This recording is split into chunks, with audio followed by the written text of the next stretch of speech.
From the 17th century Empire of Sweden, the story of a galleon that sank at the start of her maiden voyage in 1628 must be one of the strangest tales of the sea. For nearly 3.5 centuries, she lay at the bottom of Stockholm Harbor until her discovery in 1956. This was the Vasa, royal flagship of the great imperial fleet.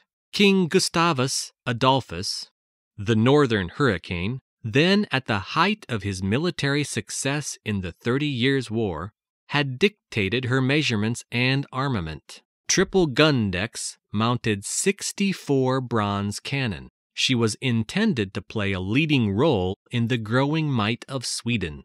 As she was prepared for her maiden voyage, on August 10, 1628, Stockholm was in a ferment. From the Skeppsbron and surrounding islands, the people watched this thing of beauty begin to spread her sails and catch the wind. They had labored for 3 years to produce this floating work of art. She was more richly carved and ornamented than any previous ship. The high stern castle was a riot of carved gods, demons, knights, kings, warriors, mermaids, cherubs, and zoomorphic animal shapes, ablazed with red and gold and blue. Symbols of courage, power, and cruelty were portrayed to stir the imaginations of the superstitious sailors of the day. Then the cannons of the anchored warships thundered a salute, to which the Vasa fired in reply.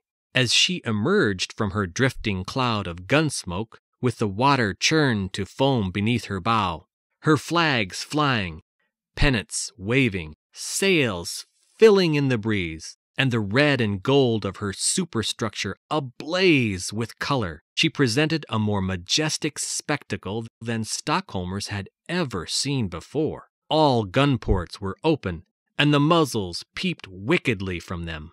As the wind freshened, there came a sudden squall, and the ship made a strange movement, listing to port. The ordnance officer ordered all the port cannon to be heaved to starboard to counteract the list, but the steepening angle of the decks increased. Then the sound of rumbling thunder reached the watchers on the shore as cargo, ballast, ammunition, and 400 people went sliding and crashing down to the port side of the steeply listing ship. The lower gun ports were now below water, and the inrush sealed the ship's fate.